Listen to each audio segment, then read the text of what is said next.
2026 අවුරුද්දෙත් මාස 6ක් ගෙවිලා ඉවරයි. 2027 අවුරුද්දට යන්න තව මාස 6කටත් වඩා අඩු කාලයක් තමයි තියෙන්නේ. ඉතින් 2027 අවුරුද්දට යද්දී ඔබේ මේ තියෙන බැංකු ගිණුම ඒ විදිහටම ගෙන යන්නද හිතාගෙන ඉන්නේ. නැත්නම් මේ මාස 6 ඇතුළතදී ඔබේ තියෙන ආදායම් වියදම් ඉතිරි කිරීම මුදල් වෙනස් කරලා ඔබේ ෆයිනෑන්ෂල් පොසිෂන් එක වෙනස් විදිහකට ගෙන ඒ ළඟ අවුරුද්දට ගෙන යන්නද කැමති. එහෙම නැත්නම් මේ ෆයිනෑන්ෂල් පොසිෂන් එක ඒ විදිහටම ගෙන යන්නද කැමති. ඉතින් අයබෝවන්. ඔයා මේ එකතු වෙලා ඉන්නේ ආකි කන්සල්ටන්සි YouTube channel එකත් එක්ක. මම former banker කෙනෙක්. ඒ වගේම අවුරුදු 16ක විතර experience තියෙන qualified financial professional කෙනෙක්. ඉතින් අද වීඩියෝ එකෙන් මම ඕගලන්ට ගේන්න බලාපොරොත්තු වෙන්නේ 6 month financial reset plan එකක්. ඔයාගේ financial position එක දැනට තියෙන financial position එක reset කරගන්න පුළුවන් financial reset plan එකක් 6 months ඇතුළතදී කොහොමද කරගන්න කියන plan එකක් තමයි ගෙන එන්න මම බලාපොරොත්තු වෙන්නේ. ඉතින් ඕගොල්ලෝ මගේ channel එකට අලුත් නම් දැන්ම පහළින් තියෙන subscribe button එක press කරලා channel එක subscribe කරන්න, notification bell එකත් press කරන්න. ඒ වගේම මගේ social media ත් follow කරලා channel එකට එකතු වෙන්න. එහෙනම් මේ plan එක අනුගමනය කරොත් ඕගලන්ට පුළුවන් වෙනවා ඕගලන්ගේ expenses control කරගන්න, ඒ වගේම emergency fund එකක් ආරම්භ කරන්න, side income එකක් පටන් ගන්න, ඒ වගේම ඔයාගේ debts තියෙනවා නම් ඒව අඩු කරගන්න පුළුවන් වෙනවා. 2027 වෙද්දී financially strong කෙනෙක් වෙන්න පුළුවන් වෙනවා දැනට ඉන්න මට්ටමට වඩා. එහෙනම් වීඩියෝ එක අන්තිම වෙනකම් බලන්න. පළවෙනි month එකේදී දැන් අපි ඉන්න month එකේ ඉඳලා පළවෙනි month එකේදී ඔයා කරන්න ඕන දේ තමයි face the truth. දැන්ට තියෙන තත්ත්වය තේරුම් ගන්න ඕනේ. ඔබේ ඇත්ත තත්ත්වය තේරුම් ගන්න ඕනේ. කොලයක් අරගෙන ලියන්න පටන් ගන්න ඔයාගේ මාසික ආදායමයි වියදමයි ඔයාගේ ණය, savings, investments මේ දේවල් කොලයක් අරගෙන ලියන්න පටන් ගන්න. කොහොමද ඇත්ත තත්ත්වය මොකද්ද කියලා. ඊළඟට bank statements තුනක් ගන්න පහුගිය මාස තුනේදී. ඊළඟට බලන්න ඔයාගේ මේ bank statements වලින් ඔයාගේ මුදල් වැඩිපුරම යන්නේ මොන වගේ දේවල් වලටද කියලා. ඒ කියන්නේ food delivery, coffee dates, online shopping, unnecessary subscriptions මේ වගේ දේවල් වලට කොච්චර මුදල් යනවද කියලා බලන්න. rule එකක් මතක තියාගන්න. what gets measured gets improved. අපි measure කරන දේ තමයි අපිට improve කරගන්න පුළුවන් වෙන්නේ. අපේ මුදල් යන තැන් අපි නොදන්නවා නම් අපිට මේ දේවල් පාලනය කරන්න බෑ. අපිට control කරන්න බෑ. ඒක නිසා පළවෙනි මාසය ඇතුළතදී ඔයා බලන්න ඕනේ ඔයාගේ වියදම් කොහෙටද යන්නේ කියන එක. මොනවටද ඔයා වියදම් කරන්න කියන දේ measure කරන්න ඕනේ පළවෙනි මාසය ඇතුළතදී. ඒක තමයි කරන්න ඕනේ පළවෙනි දේ. ඊළඟට දෙවෙනි මාසෙදී cut expenses without killing your lifestyle. අපි financial freedom එකට යනවා කියලා කියන්නේ දුක් විඳිනවා කියන එක නෙමෙයි. දුක් විඳින්න අවශ්‍ය නැහැ. එතෙන්දී කරන්න ඕන smart spending කියන දේ තමයි අනුගමනය කරන්න ඕනේ. ඒ කියන්නේ ඔයා බලන්න ඕන ඔයාගේ unnecessary expenses මොනවද කියන එක. ඒ කියන්නේ ඔයාගේ තියෙන්න පුළුවන් ඔයාගේ use කරන්න නැති subscriptions ඒ වලට ඔයා pay කරනවා වෙන්න පුළුවන්. ඔයාගේ clubs memberships තියෙන්න පුළුවන්. ඒ දේවල් ඔයා use කරන්නේ නැති දේවල් තියෙන්න පුළුවන්. ඒ දේවල් cancel කරන්න පුළුවන්. ඒ වගේම outside ගන්න food දේවල් අඩු කරන්න පුළුවන්. නැතිම කරලා දාන්න නෙමෙයි නමුත් අඩු කරන්න පුළුවන්. ඒ වගේම online shopping අර impulse online buying වගේ දේවල් අපි හැම වෙලේම දකින දේ ගන්න හදන එක අඩු කරන්න පුළුවන්. ඒක control කරන්න පුළුවන්. ඒ වගේම electricity fuel වගේ දේවල් optimize කරන්න පුළුවන්. අපිට පුළුවන් තරම් ඒ දේවල් අඩු කරන්න පුළුවන්. ඒ දේවල් වලින් පොඩි challenge එකක් තියාගන්න මේ මාසේ unnecessary spending 120කින් අඩු කරනවා. ඒ වගේ තමන්ටම challenge එකක් තියාගන්න මේ මගේ unnecessary expenses මේ විදිහට 120කින් අඩු කරනවා. ඒතකොට ඒ විදිහට ඉතුරු වෙන මුදල ඒ විදිහට save කරන මුදල මේ මාසේ savings account එකකට දාලා save කරන්න පටන් ගන්නවා. ඒතකොට ඒක තමයි දෙවෙනි මාසෙදි කරන්නේ.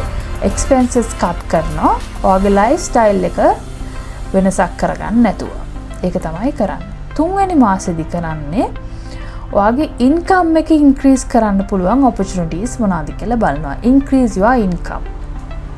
එතකොට හැම වෙලේම expense එක cut කරන්න නෙමෙයි income එක ගොඩක් rich people බලන්නේ income එක increase කරන්න පුළුවන් opportunities මොනවද කියලාත් බලන එක. ඔබට පුළුවන් ඔයාගේ තියෙන skills use කරලා ඔයාට side income එකක් පටන් ගන්න පුළුවන් විදි මොනවද කියන එක බලන එක. ඒ කියන්නේ freelance වෙන්න පුළුවන්, YouTube, ඒ වගේම graphic designing, teaching, online course එකක් වෙන්න පුළුවන්, digital product වෙන්න පුළුවන්, consulting වෙන්න පුළුවන්, photography, affiliate marketing මේ වගේ ගොඩාක් දේවල් තියෙනවා.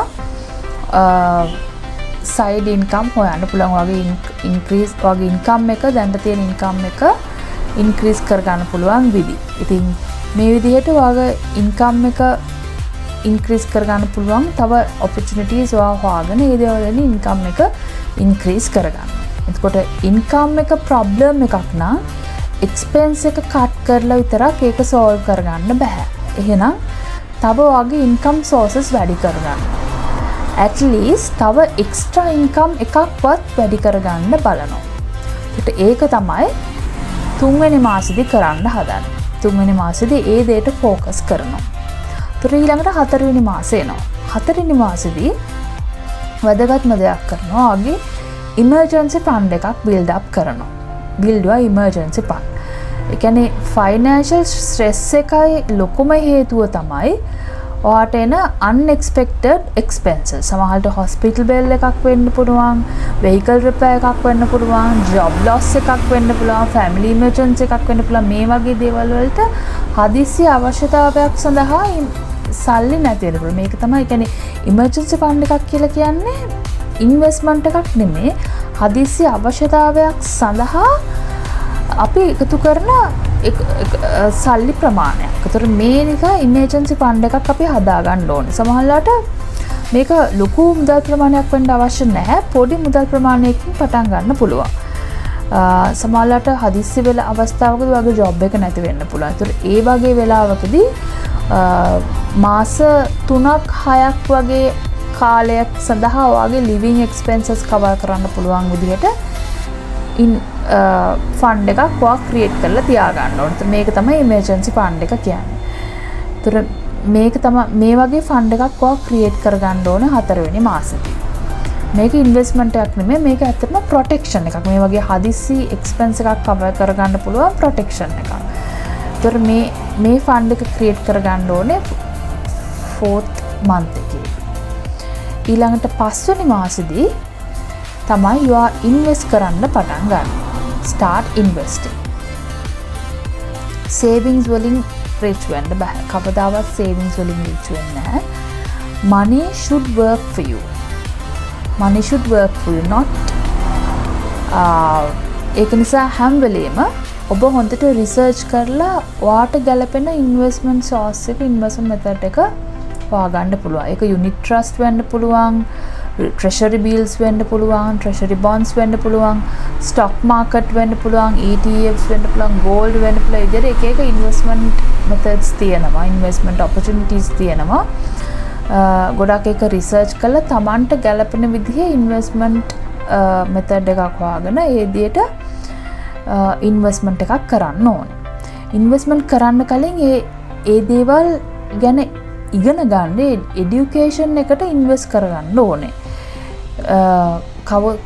කොයිම වෙලාවකදවත් කවුරුත් කියපු හින්දා ඒකට ඉන්වෙස්ට් කරන්න යන්න එපා. තමන් මේ ගැන රිසර්ච් කරලා ඒ ගැන ඉගෙනගෙන ඒ ගැන එඩියුකේට් වෙලා ෆස්ට් ඒ ගැන හොඳට අන්ඩර්ස්ටෑන්ඩ් කරගෙන ඊට පස්සේ ඒකට ඉන්වෙස්ට් කරන්න. ඒක තමයි 5 වෙනි month එකේදී ඔයා කරන්න ඕනේ. ඊළඟට 6 වෙනි month එකේදී create your 2027 wealth blueprint. ඒ කියන්නේ 2027 වල වගේ financial plan එක හදාගන්න. ඒක තමයි ඊළඟට plan එක 6 month එකේදී ඔයා කරන්න ඕනේ. දැන් ඔයාගේ financial life එක reset වෙලා තියෙන්නේ 2027 වලට ready වෙලා තියෙන්නේ. ඊළඟ step එක 2027 එක සඳහා goal එක හදන එක. ඒතර ඔයාගේ 2027 වලට වගේ financial goals ඔයා ලියා ගන්න ඕනේ. වගේ monthly income goal එක මොකද්ද? ඒ අවුරුද්දේ savings goals මොනවද? investment goals මොනවද? එතකොට වගේ debt free dates මොනවද? වගේ dream vacation එක මොකද්ද? dream house එක වගේ business පටන් ගන්නවා නම් ඒවා මොනවද? ඒ දේවල් හැම එකක්ම ලියා ගන්න ඕනේ. ඒ වගේම ඒවා ස්පෙસિෆික් විදිහට ලියා ගන්න ඕනේ හැම ගෝල් එකක්ම නිශ්චිත ඩේට් එකකුත් එක්ක. මොකද ඒ නිශ්චිත ඩේට් එකක් නැත්තම් ඒවා නිකම් ඩ්‍රීම්ස් විතරයි. ගෝල් එකක් නම් අනිවාර්යයෙන්ම ඒක ඔබ්ජෙක්ටිව් එකක් වෙන විදිහට ස්මාර්ට් ඔබ්ජෙක්ටිව් එකක් වෙන විදිහට ලියා ගන්න ඕනේ. ගෝල් එකක් නැති කෙනෙක්ට ඩිරෙක්ෂන් එකක් නැහැ. ඒක නිසා අනිවාර්යයෙන්ම 6 months එකේදී ඒක කරන්න. ඒක තමයි වාගේ බ්ලූප්‍රින්ට් එක 2027 වල.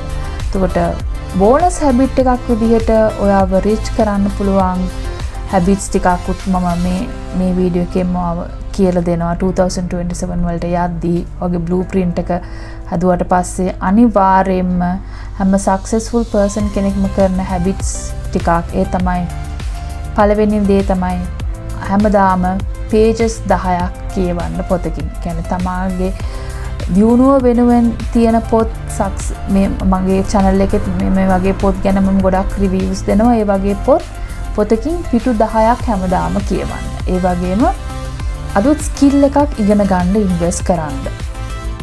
ඔයාගේ ඒ දියුණුව වෙනුවෙන් එතකොට ඔයාගේ income එක වැඩි කරන්න පුළුවන් ඒ වගේ skill එකක් ඉගෙන ගන්න invest කරන්න. අලුත් skill එකක්. ඒ වගේම ඔයාගේ expenses track කරන්න. හැමදාම මේ වගේ expenses track කරන්න, ඔයාගේ daily යන expenses track කරන්න. ඒක ගොඩක් වටිනවා. ඒ වගේම කවදාවත් ඉගෙන ගන්න එක නවත්තන්න එපා. හැමදේම අලුත් දෙයක් ඉගෙන ගන්න. spend less than you earn. තමන් උපයනවට වඩා වියදම් කරන එක හැම වෙලේම අඩු කරන්න. ඒ වගේම ඊළඟ එක තමයි habit එක හැම වෙලේම ඉන්වෙස්ට් කරන්න, දිගටම ඉන්වෙස්ට් කරන්න. අනිත් එක තමයි